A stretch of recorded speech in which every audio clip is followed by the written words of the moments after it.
Hey guys, how's it going? Hope you're doing well. My name is Crown, and today I'm going to read you some very interesting stories that I hope that you're gonna love. And now, without further ado, let's go!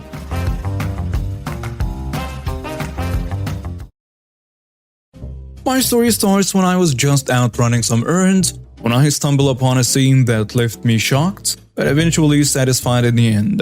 I was walking around after I was running some errands, browsing through the shops on Main Street, when I noticed a blind teen girl walking down the sidewalk with her cane in her hand and her glasses on her face.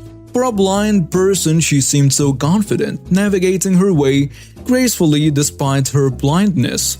That's what actually forced me to notice her, but little did I know that a storm was brewing just around the corner. That's when I saw her, the ultimate Karen, strutting down the sidewalk with that infamous "I want to speak to your manager" haircut.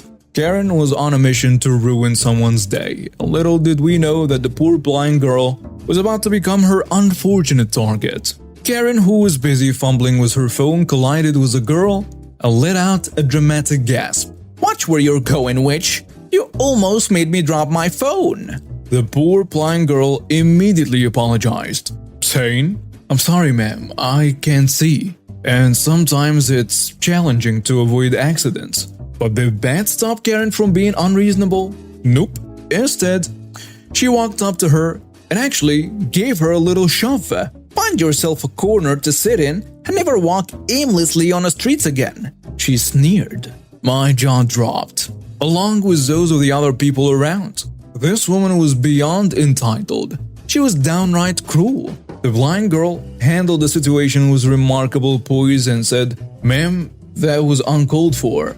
I have as much right to be here as anyone else." But Karen couldn't stand anyone challenging her authority. She turned back and slapped the girl across the face, knocking her glasses and cane away from her, causing her to stumble and fall. It was shocking and horrifying, and I couldn't believe my eyes. As the blind girl seemed to sob on the ground, Karen started screaming like a banshee, yelling all kinds of obscenities and nonsense. I swear it was like watching a real-life villain in action. But just as I thought this nightmare would never end, karma stepped in.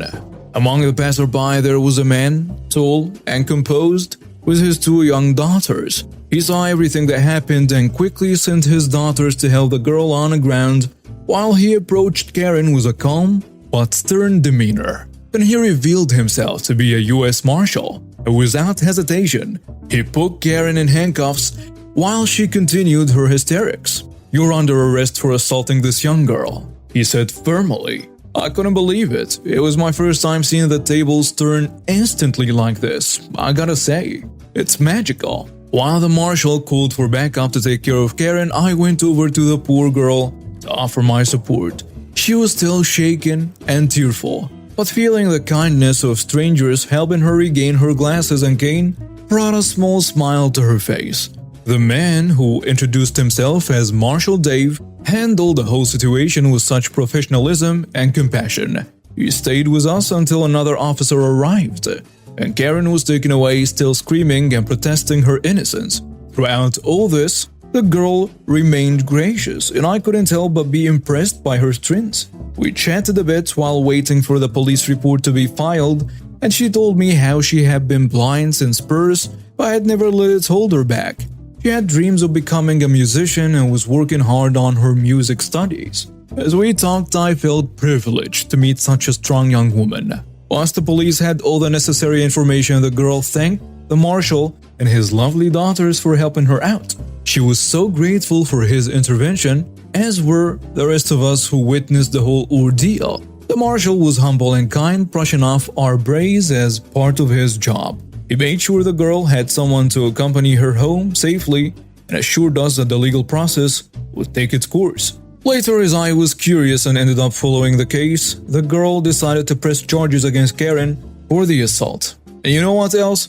She took it one step further and sued Karen for the physical and emotional damage he caused. I love it.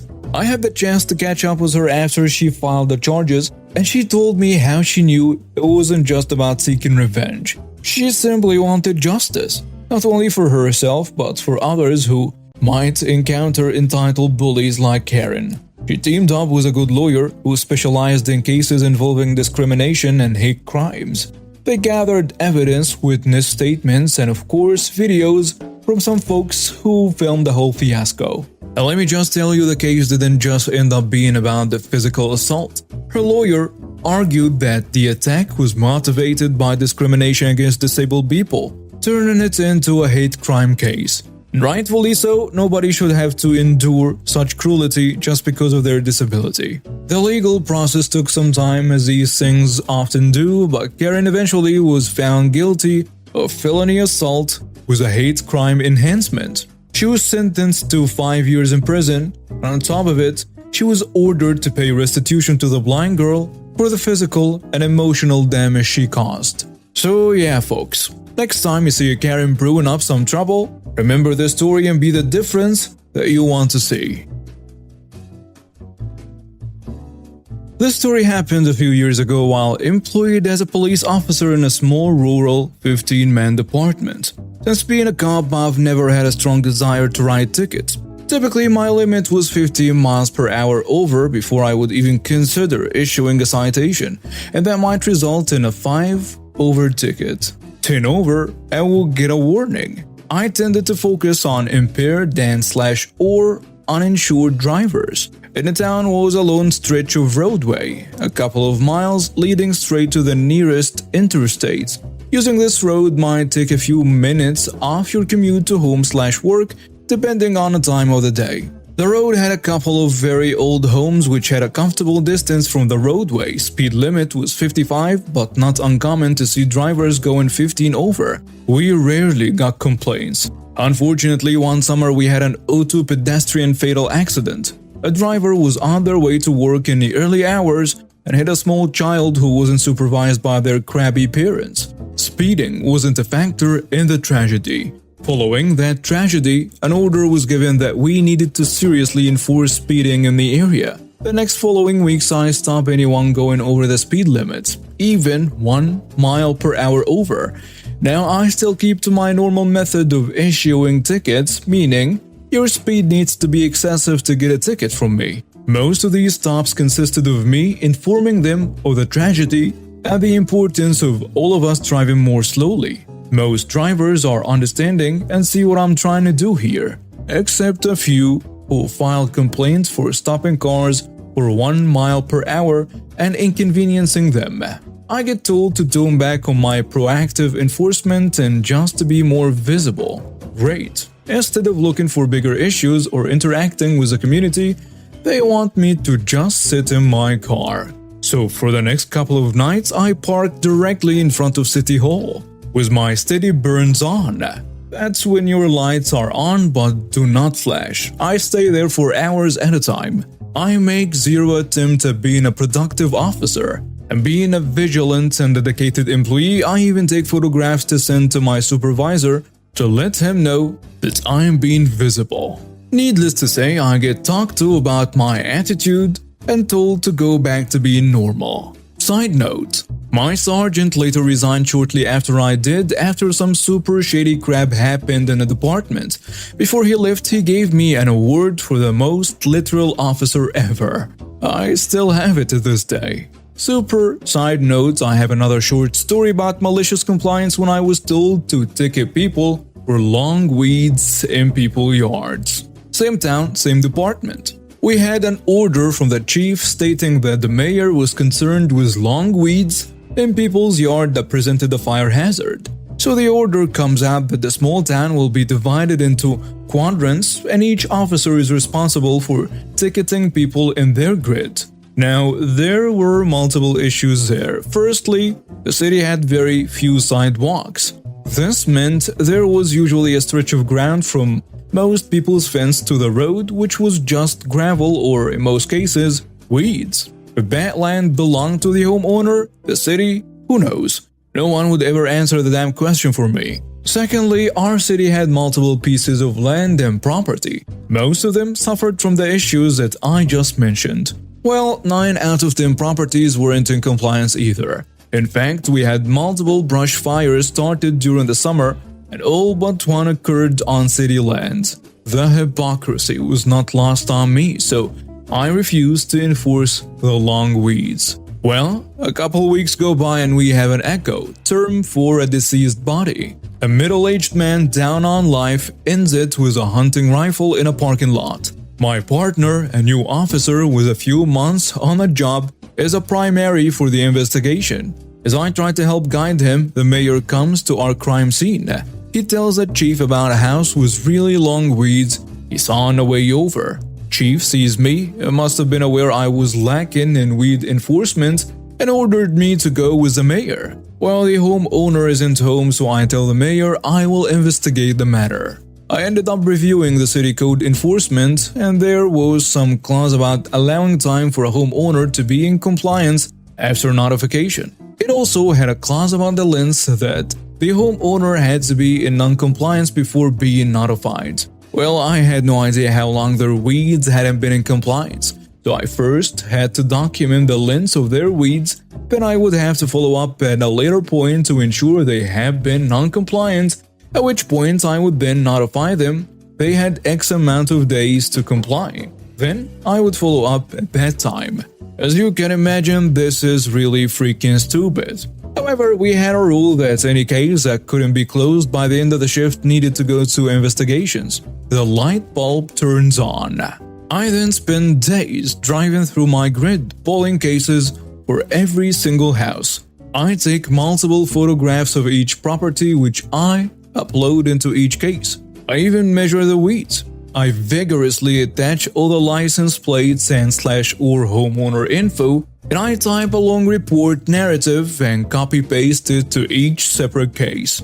I also document any of the city's properties that are non-compliant in my report so that homeowners will see it if they decide to get a copy of the reports. I then send dozens of cases to our investigations division for them to follow up since I can't handle it in one shift. I never heard a single peep about long weeds after that. Side note, I checked my wireless network in my cop car to Weeds Enforcement Officer, and anyone who looked at Wi-Fi networks when I was around would see it. It stayed that way till I finally quit and went to a decent department. Hey guys, I've got a story to share that might just earn me the title of jerk on the infamous subreddit, so buckle up. Let me introduce myself. I'm Jane, and my husband's name is Mike. Now, we've been married for a couple of years and life's been good. Really good. But like all couples, we have our fair share of quirks. One such quirk that defines Mike is his absolute, unconditional love for dogs. Now, don't get me wrong, I adore dogs too, but Mike takes it to a whole new level. Our furry pals, Max and Luna, have become the center of our universe. They are a pair of lovable Labradors who've melted our hearts since they first wagged their tails into our lives.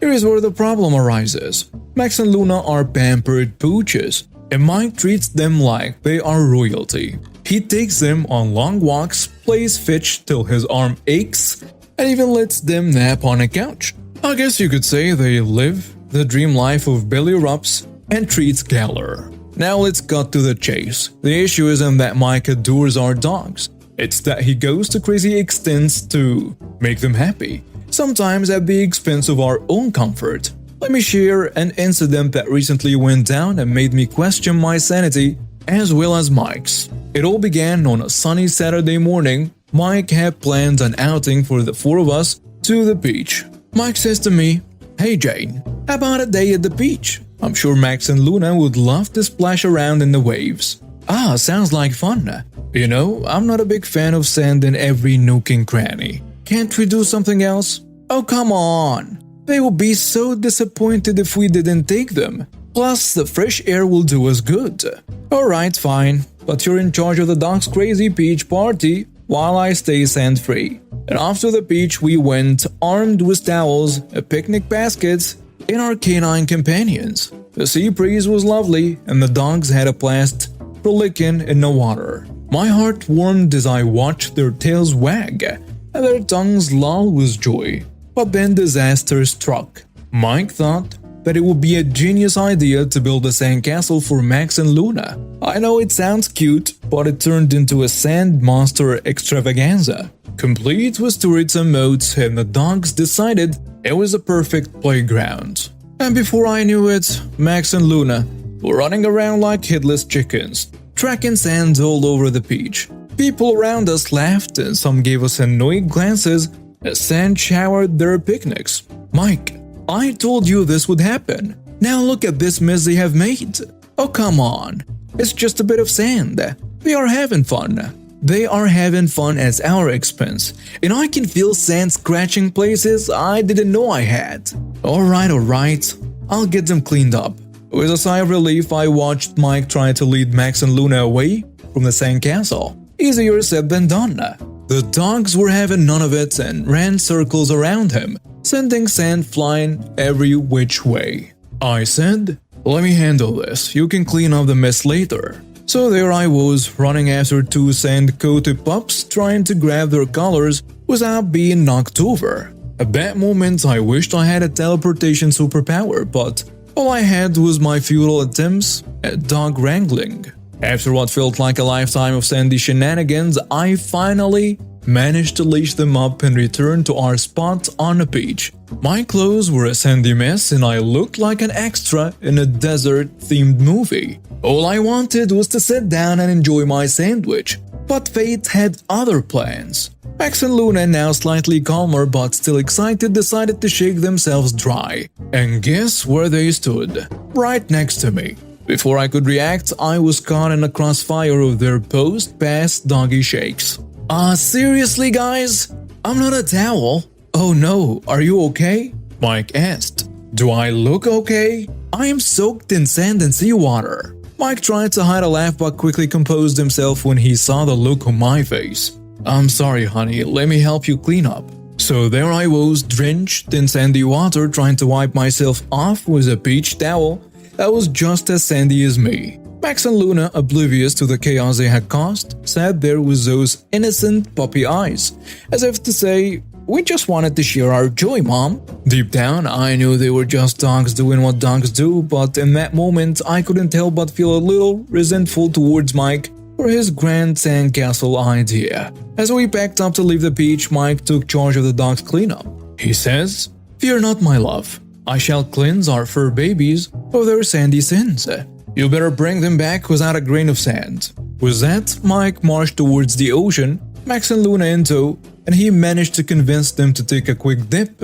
And I watched as he splashed water on them, hoping it would wash away the mess. "There you go, my sandy buddies. All clean now." He looked back at me, a grin on his face as if he'd just won a Nobel Prize for a doggy bath. But when Max and Luna shook themselves dry once again, I saw his confidence crumble like a sandcastle hit by a wave. Oh no, not again. By now the people around us were chuckling and some even offered their sympathies. Having witnessed the comedic doggy cleanup, I couldn't help but join in on the laughter. The scene was too ridiculous not to find humor in it. After what felt like an eternity of failed attempts at getting rid of the sand, Mike finally managed to lead the still slightly sandy dogs back to our spot. I give up. They are officially honorary sandbags now. I tell him, "Well, you did your best. Let's just pack up and head home before more chaos ensues." Mike nodded, and with an air of defeat, we gathered our belongings and said goodbye to the beach. I couldn't help but chuckle at the whole situation, and despite the sandstorm, it had been a day full of adventure and laughter. As we drove home, Max and Luna snoozed contentedly in the backseat, probably dreaming of their sandy escapades. So, Reddit friends, am I the jerk for letting Mike go ahead with the sandcastle plan? Maybe, but in the grand scheme of things, the joy and love our dogs bring to our lives make it all worth it. Life with them is messy, but it's also a beachy blast. And now we have reached the end of today's stories. Thank you for watching and see you next time.